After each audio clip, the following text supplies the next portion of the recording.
Hey, what's going on, everybody? So we're back again today on some more reassembly stuff. So let's see what we got. No, you're not bringing home another piece of junk.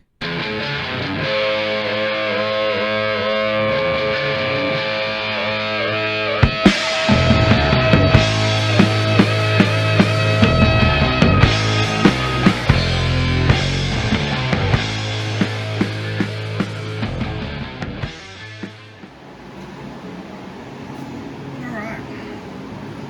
Well, it's a rainy day out. I told my wife I'd work on her car today, but I don't know if it's going to happen with all the rain.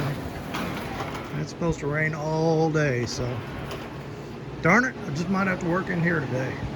So anyway, I put this transmission back together last night. Just kind of threw the rear case and the input shaft back in it, and I thought, this is a really stupid idea. So to put this back together and put this up in there just so I can bolt the other stuff on, there's got to be a better way to do it. So here's what I did.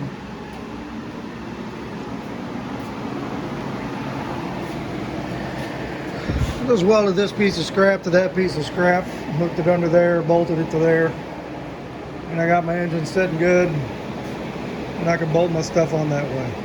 And don't have to take a transmission in and out twice, and don't have to take the motor in and out twice. So I think that's a much better way to do it. All right, so today we are going to, I'm gonna get the headers on this thing today. Went and picked up some header bolts this morning, and not sure what all else we're gonna do. I mean, there's so much stuff I can put together. I don't know if we're gonna pull the dash out of the van, start putting it together, or we're gonna start putting stuff together on the Firewall. And then we'll get the brakes, the master cylinder on, and kind of start figuring that out. I don't know. We'll just kind of see where it goes.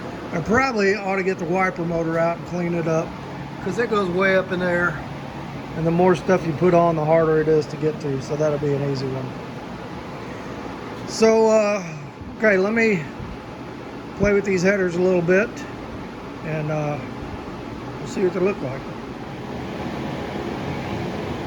Alright, I'll tell you, having a set of headers that's made for a specific car is kind of nice, because what I just jacked this thing all the way up, and that thing slid right in from the bottom. Bell connector went right together, and every one of these bolts I could get at with a long extension. So that's kind of nice. Sometimes you'll get like where one of these tubes is bent way over, and you can no way to get a ratchet on the bolt, and you try to get it tight with a wrench, and it seems like you just never get it tight enough, and it always comes loose. But these are nice. I don't know what he paid for these, but they're Hedman brand, and like I said, they're made for the X-body cars, so I dig it. Alright, so let's throw the other side on. Alright, same deal on this side. Header fell right into place, no issues at all. Nice clearance on everything. If you look at the oil filter down there, plenty of room around that. Like I said, with this turnout, no problems on the transmission getting in and out. If you look over here, lots of starter clearance. So these things kick ass. So if you got an X-frame car and you want to do headers, I highly recommend get you a set of these. These are slick, man. Okay, I'm just gonna dig a few things out. I'm gonna see if I can find the wiper motor, clean it up a little. We'll get it in there. We'll get the master cylinder on. I'll tell you what I do need to do. So this, if you go way back in the video archive, this had that kind of, it wasn't rock wool, but some kind of insulation up on the Firewall, and I took it all off and wire brushed it off and just shot some paint on it. So we need to put something up there. So I've got some, it's not Dynamat, but it's a, Dynamat generic around here somewhere, so I'm going to dig that up. And I think we'll go ahead and put some of that on the firewall before we start, like putting the brake pedal on and the column and all that stuff. And, just so I can have a little heat barrier up there. Alright, so I got a loft out here. I keep a lot of junk up there, and I'm pretty sure it's probably buried up there somewhere. In fact, I think that's it right there. Okay, let's see, let me get something, see if I can get it down, see what we got. Alright, so I got some of this stuff up there. I bought a big roll of this for another project and had a big hunk of it left, and so I think this will work really good. I don't know if I wanted to see the silver under the dash, but you know what, it's fine. Not a big deal. The carpet's gonna go up pretty high under the dash, so it's just gonna go. It's just gonna go right to there, to that paint line. So I think I will maybe like a paper or a cardboard template, and then transfer it to that, and then cut it, because it's got an adhesive back on it, and it's kind of thick. So all right, we'll do that, and we will do. I don't know if I need to do both sides or not. I can't remember if there was any on that other side, but I know it was over here. So let's at least get this side done. And it's got an adhesive peel and stick adhesive back, but I am going to spray a little aerosol adhesive up there just for a little extra sticky. So let's get that cut, get that on there, and see what it looks like. Alright, so here's my piece, and it actually worked out better just to kind of, form fit it down there and take a marker and go along and cut my edges. So what I'm going to do is peel this. It's pretty sticky, but I've had this stuff before where it comes loose, so I want some extra sticky.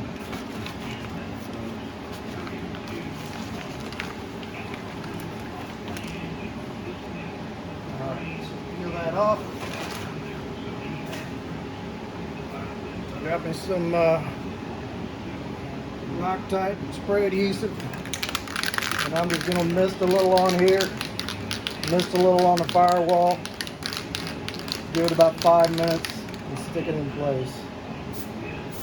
Woo.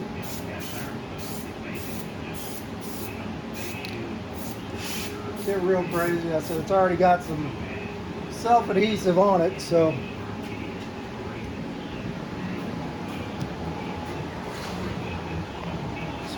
you down there.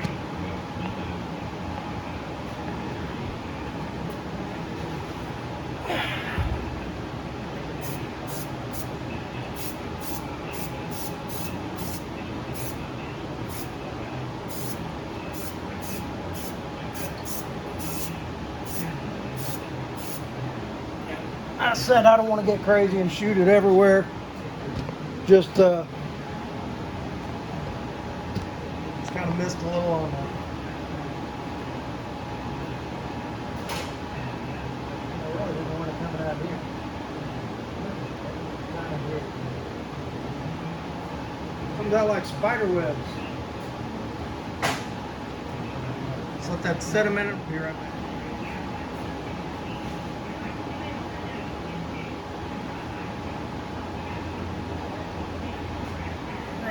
Don't let it stick to itself.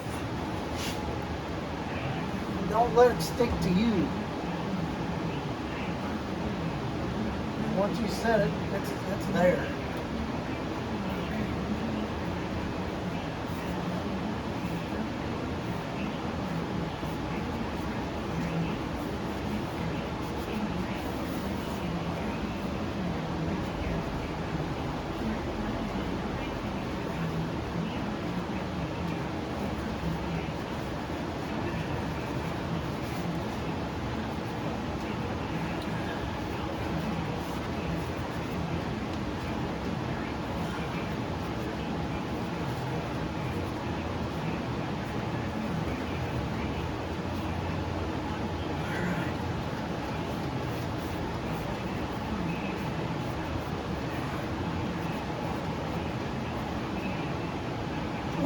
that stuff is on there, which is good. You don't want it coming off.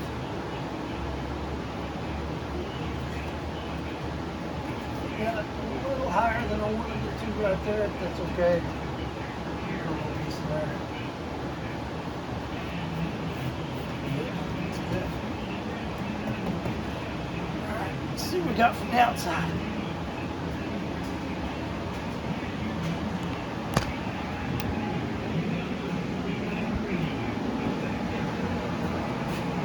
Yep, that's what I wanted. And I'll just poke my holes through there and away we go.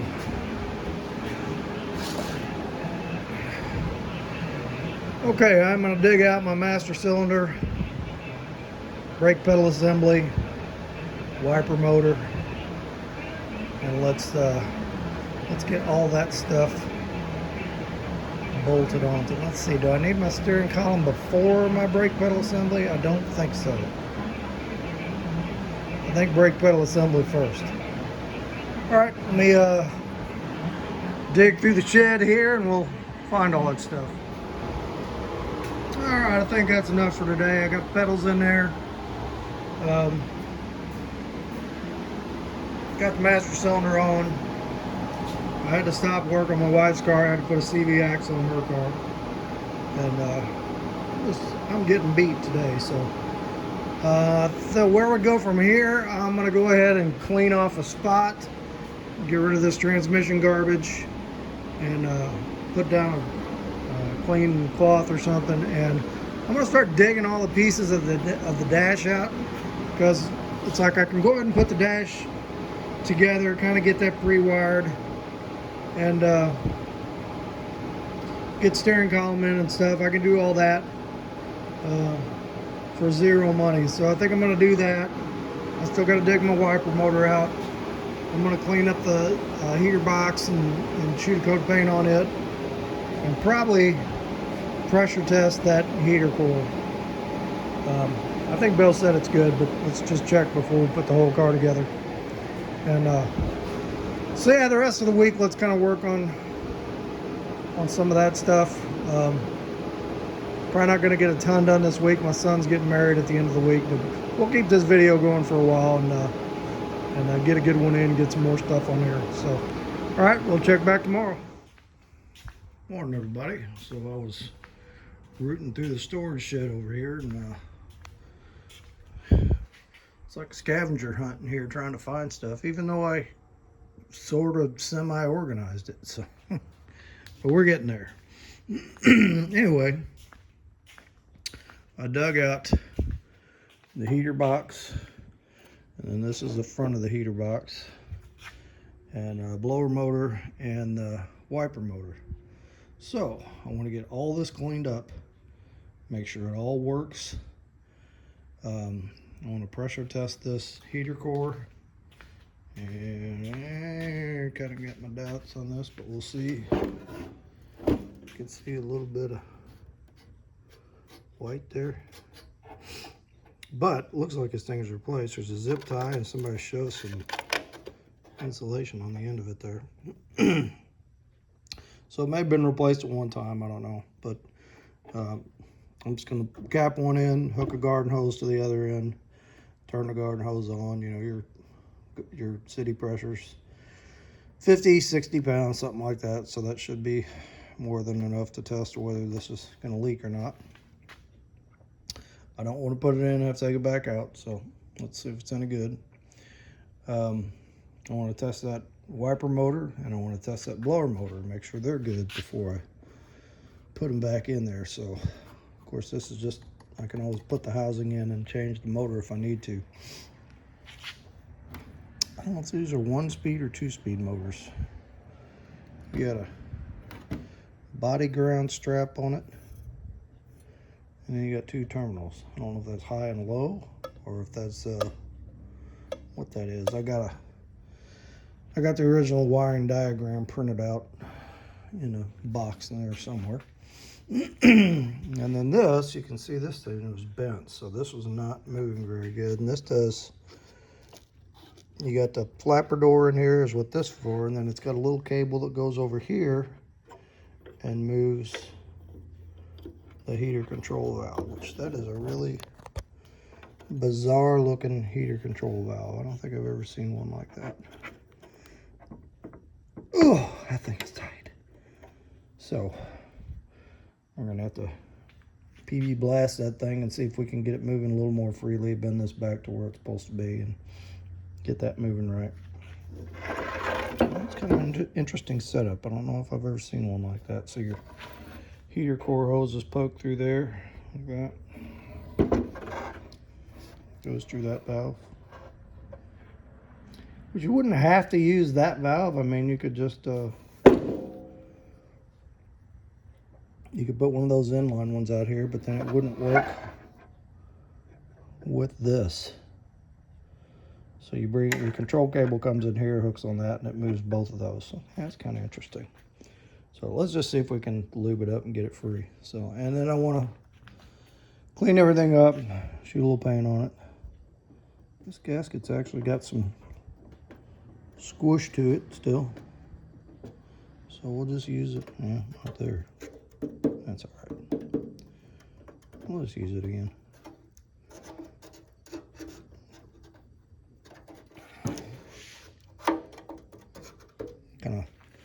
Kind of think this thing's been apart once and that's been replaced. So, all right. So that is today's job. Let's test all this, see what's good, see what's not, clean it up, get some paint on it, and get it in the car. All right, so I tested this blower motor and it's good. Runs smooth, doesn't make any noise, so that's a good deal. I got this blanket freed up, and this is the one that went to that heater control valve. And I got that heater control valve freed up. So it moves now. But the valve's no good. I hooked this little piece of hose on it, hooked it up to a garden hose, and it just blows water through it no matter what you do. So the little flapper inside's not moving or something. So I'm going to find another one of those. But I went ahead and hooked this hose up to here, and I put a cap on there, and we're going to take this out and hook it to the hose and see if this heater core holds pressure. And hopefully it does. You know, it's got some water stains on there. I don't know if that was a leak or I don't know. We're going to see.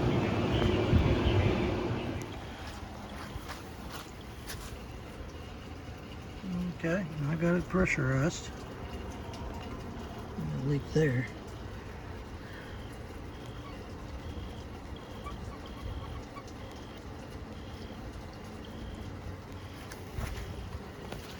Don't see any water running down in the housing though.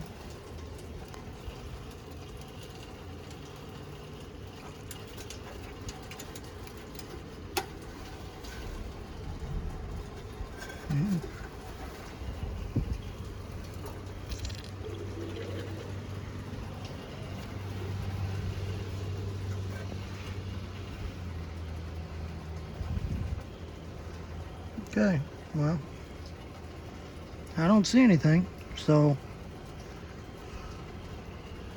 I got line pressure on it, probably 60 pounds, so a little water in there that's running down off of this.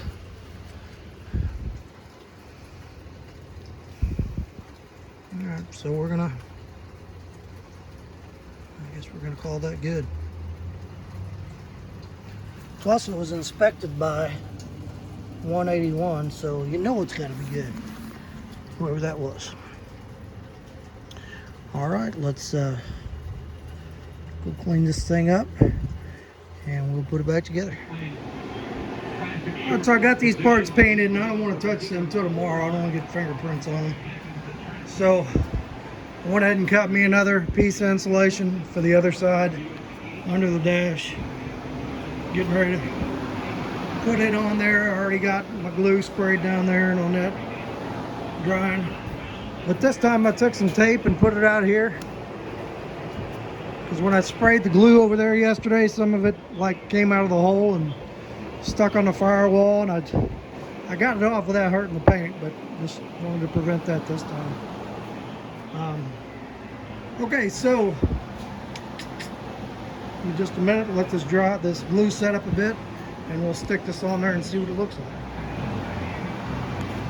Okay, insulation is on. I need to cut a little corner piece for in there, and pull the tape off. So I'm good out here. We'll cut that out in the morning, and by then these will be dry enough to handle. We can put this heater back together.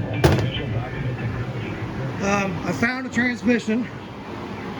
It's a guy on Marketplace for $150. It's supposed to be a good one. Supposed to pick it up Tuesday, so if everything goes as planned, you know how Marketplace purchases can be. Sometimes they get sketchy, but with any luck, he'll show up when he says he's going to show up, and it'll be a good one, and that'll solve that problem. But also just noticed over the past couple days I got over 800 subscribers, so thank you everybody that's been subscribing. I know I got a long way to go before I hit the Vice Grip Garage 100 million or whatever he's got, but hey, you know, whatever, man. I'm grateful for everybody that spends their time watching it, you know, and checking out the car stuff, hanging out with me, and most importantly, listening to what the Lord lays on our heart. That's becoming one of my favorite parts of doing these episodes, and I hope you all like it too. So that's going to be it for tonight. I'm going to let this set up. Probably get out here early in the morning, and we'll get the heater box put together, and I'm going to start looking at some of the wiring. I found the wiper motor. I got to get it put in, but so I got all my wiring here, got the box out, and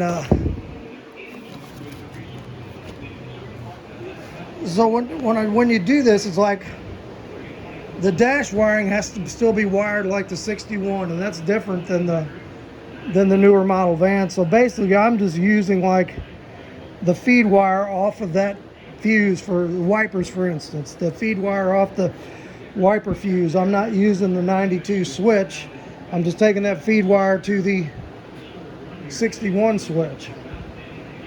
So there's some finagling you got to do in there to make it all work. But I've done it on a few different cars, and they've all come out pretty good. So I need to download the 61 wiring harness tonight and look at some things, because I think, if I'm not wrong, I think on these older model wipers, I think they're switching the ground and not switching the positive.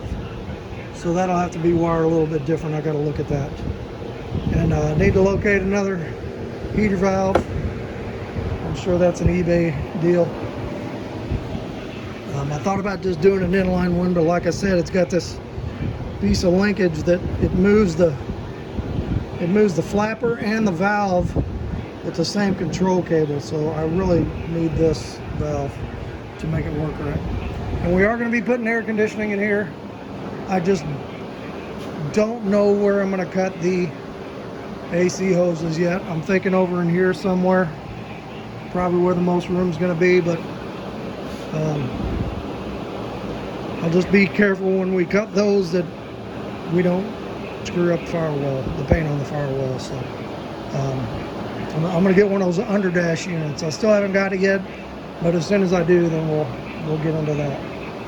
Okay, so that's it for tonight. Let's get back on this in the morning.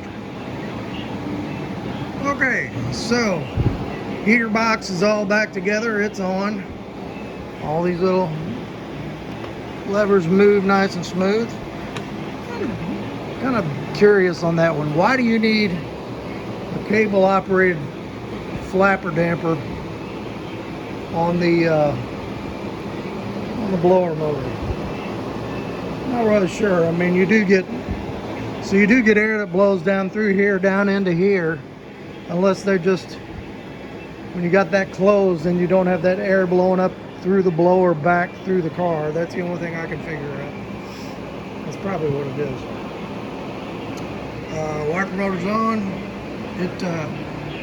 It works. It's quiet, but it's 1 speed and not a real fast speed, but you know what? We're going to use it anyway. I'm probably not going to be running this thing out in the rain that much, so I'm not going to worry about an upgrade on that. And I was right. I pulled out the wiring diagram on that wiper motor, and so this is pretty interesting. So they run the hot wire to the motor. Where's it at here?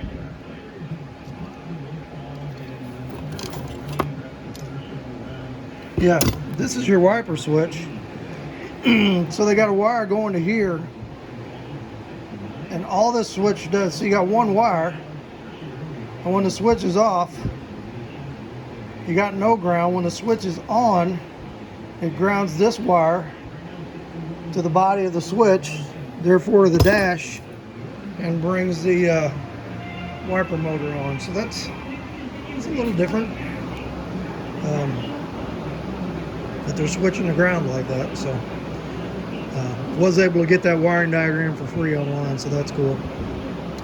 Okay, so last night I dug out all my wiring harnesses.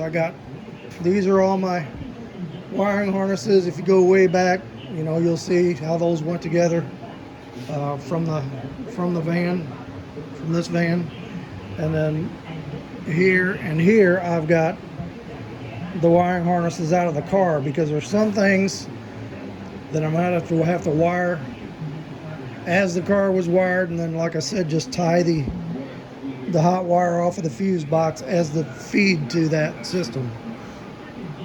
So I don't know how good of a job I'm going to be able to explain doing all that, but I'll do my best. So okay, so I'm going to clean this table off. Somewhere I got something I can put on that so that dash don't get scratched. We're going to put this dash on here, and we're going to start putting it together, you know, cleaning up all the gauges, all the switches, get all that stuff nice and cleaned up, get it assembled. I'll probably pre-wire the back of the dash. I saved the dash harness, and so I'm just going to duplicate it. You know, the wires are all crunchy, but we're just going to rewire it and duplicate that, and then figure out our feeds out to our new harness. So, I'm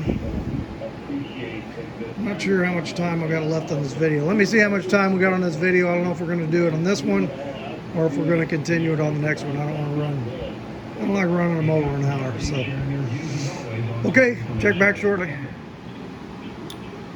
Alright, so I dug out the dash and got a sheet here so none of this gets scratched. It's pretty dusty, but it's been sitting in the van, but it'll look good. We wipe all the dust off. We're going to go ahead and start putting this together. So I've got the dash. I've got my 61 wiring diagram. I've got the original dash harness. And all this stuff in this box is dash parts. So I've got a lot of duplicates of stuff, because if you remember, I took 2 dashes apart, so that's good. Used the best of the 2. So I did have 2 speedometers. I had this one and the other one out of the parts car. Now this one, Bill came out of this car. Bill said it worked good, and it does have a rebuild tag on the back of it, or a service tag that it was serviced at some time. Who knows when that was, but when you spin the little thingy, it does feel nice and smooth. So we're going to use this one. The other one, it'll spin, but it's really hard. So anyway, I just want to clean this thing up and make it look nicer. So what I'm going to do is take this lens off of here and take it in the house and clean it, and just clean up the junk on it. I'm not going to paint it. I just want to make sure it looks nice when it's in there, you know, not all smeared looking. Okay, so let me take this apart. Tell you to take this apart. If you can see, we got these little tabs here that the glass kind of slides into, and then up here, these little tabs are just bent over they hold this piece, which holds this piece. So we're just going to bend those tabs out, get that out of there, take it in, clean it up, and hopefully behind there that looks pretty clean and pretty decent. You got to be careful with that. That's, you know, that is painted on. I tried to take some I don't remember what it was. I tried to take something and clean that black off before on some other ones, and it just rubbed all the numbers off. So just to be aware of that. Don't do that. Okay. All right, let me pull this apart and we'll see what we got. Okay, so we got this apart, and this cleaned up pretty good. Glass is a little foggy, not too bad. But if you look at this, you can see how faded this is.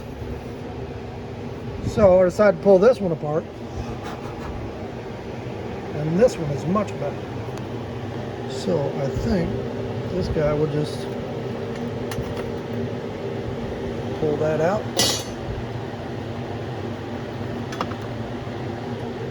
Swap that one in.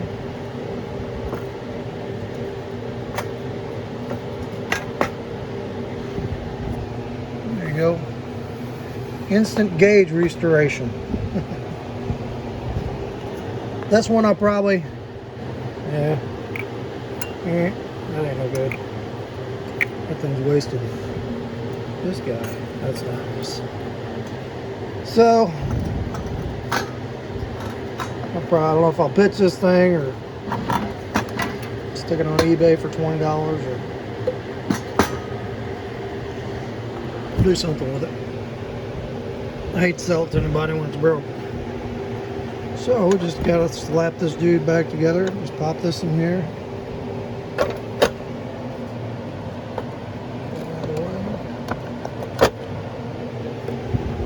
Just bend these little tabs over.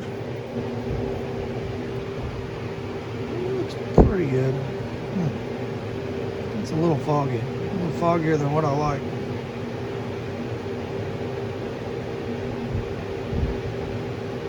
I may be able to polish that thing too. But it's definitely, you can see the numbers better.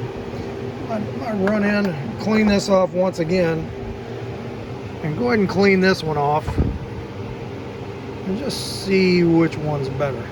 Use whichever one works better. All right, let me do that, and we'll be right back. All right, that one did not clean up very well at all. It's all scratched up. So this one looks a lot better after the second round. So we're gonna go ahead and use it. We'll put this back in the dash. And I think this one,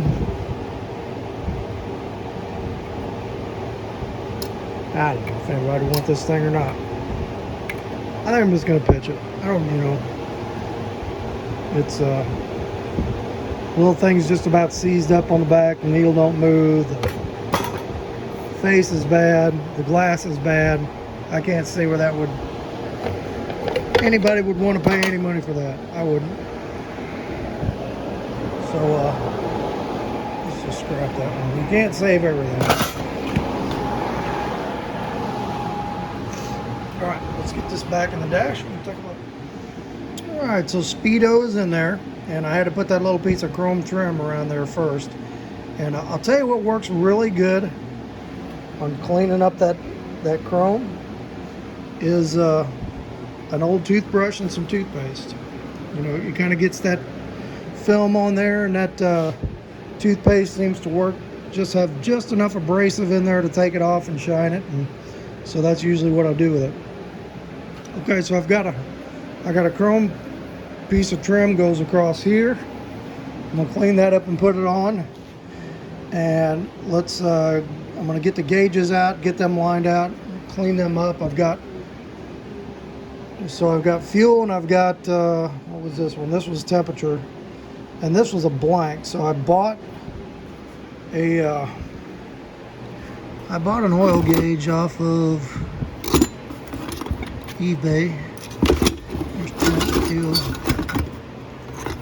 What I did with it, I have no idea. I'll have to find it. But it's close enough to, think it's over here. It's close enough to fit in there that I think it'll look pretty decent. There you are.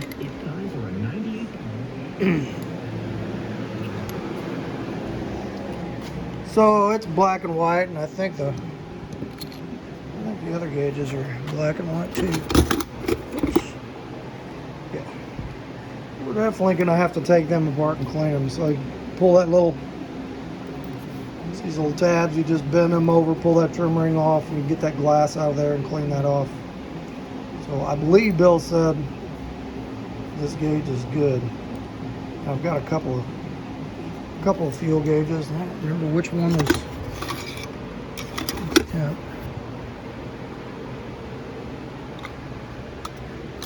This one's kind of falling apart. Okay. Anyway, let's get. I'll get that trim cleaned up. Let's get it on there. Let's get our gauges cleaned up. Get them on there. Radio, I'm not going to mess with. I'm going to go with an aftermarket radio that's made for this car. So we're not going to plug that hole. And ashtray. I'm about to paint the ashtray. I've got one somewhere. Yep, there you are. Okay. So that little piece of chrome doesn't come off. It's riveted on there. So we'll just have to tape that and paint it. Not a big deal. All right, let's see what we got. Okay, so does this gas gauge work? So we got to figure this out. So I dug an old sending unit out of the drawer. I know this is good, but this is a 0 to 90 ohm GM sending unit. Now this is a 0 to 30 ohm gauge. So it won't be completely accurate, but at least we can see if the gauge moves and if it sweeps, and if we can use it. The other gauge, it's like you shake it and it's falling apart inside. So I'm hoping this one works. So essentially, what you do is you run your hot to one side, and you run your ground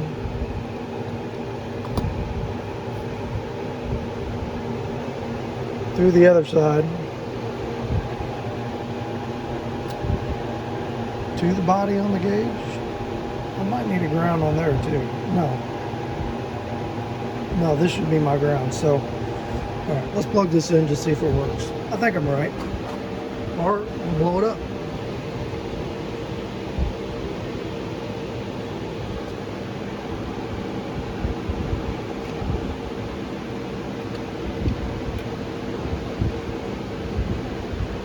Okay.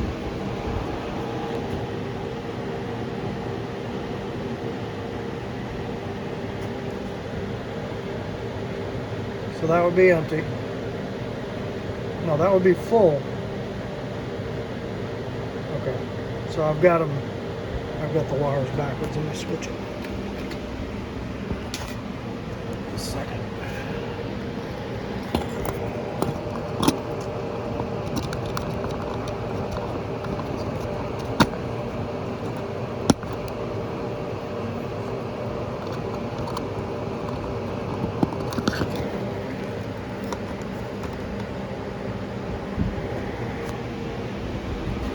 I think.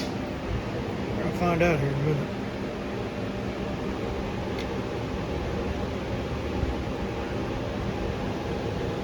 Nope, doesn't care about polarity. Okay, so that's empty. We go the other way.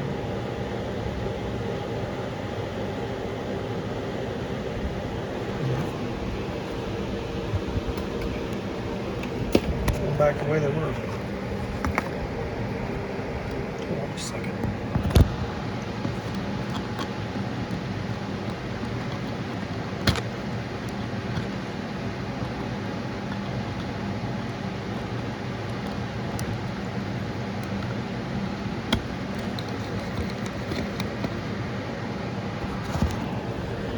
Try that again. Alright, so I got this all the way down, which would be empty.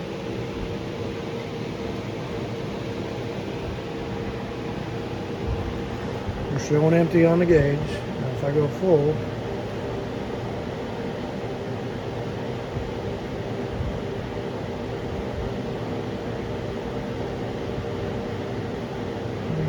that gauge is no good or this sending unit is no good.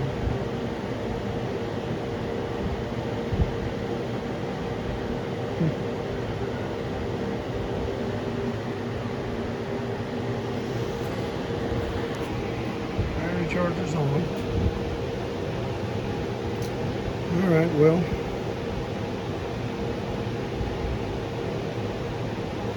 Let's figure out what we're going to do here. First, let me get my meter and check and see if this sending unit is any good. Alright, so this old sending unit doesn't do anything. This is a Chrysler one, so this is like 73 to 240 ohms or something like that, so that's no good to test it with. I took this gauge apart. This is the other one, and it's pretty much no bueno. So if I just ground this, it does move one way or another. Whether it's accurate or not, I don't know. I'm gonna go ahead and clean it up and use it. If it doesn't work, I'll get another one. So I know I know there's a new sending unit in the tank back there. So like I said, it does move. The little resistor on the back is good. So let's just take our chances and see what happens. It's not that big a deal to change if we have to change it. Okay. All right, that is it for today. I think that's looking pretty good. Still have to, still got some more wiring to do up behind there, but having the old dash out here, I can kind of pre-wire things and then slip them up in there. And a lot of these are just, it's just a plug that goes on there. So I thought I'll just go ahead and bolt it in there, leave the column out for now, and do some things like run my copper line for my oil pressure gauge. And that oil pressure gauge came out pretty good. What I had to do, it was too small for the hole, so I took the extra one of these off the fuel gauge and just cut this out a little more on the inside and slipped the gauge into there and made a little bracket for the back to mount. So that came out good. But yeah, I think it looks good. Okay, so that's all I'm going to do on this for today. Let's go ahead and go inside, see what the good Lord's got for us, and I'm gonna enjoy the rest of this holiday. And we'll be got my son's wedding this week, so I don't know how much we're gonna get done until next weekend, but we're rolling a lot along. So all right, check back with you in a second. Hey everybody, so all right, we got some more stuff put together, and she's looking pretty good. It's actually coming together a little quicker than I thought it would. So we're just going to stay on it, and however long it takes is how long it takes. And so, start running into some money things here before long that I'll just have to get them as I can afford them. Just like everybody out there is working on your project. But I'm happy with the way it's coming. I'm having a lot of fun with it. And like I said, we're over 800 subscribers now, so I appreciate that. Everybody who takes their time to watch the channel, and I hope you're all sticking around for this part of the message, this part of the video for the message, because this is a part that the Lord has really laid on my heart that I think is probably a lot more important than the car parts. So anyway, I was at church yesterday and had a really good sermon. We've been talking about the Apostle Paul for a few weeks now, and so a couple of questions that was asked in the service is, when you're thinking about your relationship with God and what He has for you to do, think about how does God want to use you in your life? What does He have for you to do in terms of ministry? And then the second question is, are you willing to follow that? And when we look at the life of the Apostle Paul, he was a pretty evil man at one time, and was more or less hunting Christians, was killing a lot of Christians, and the Lord saved him and changed his heart and decided to use him, and he wrote a large portion of the New Testament.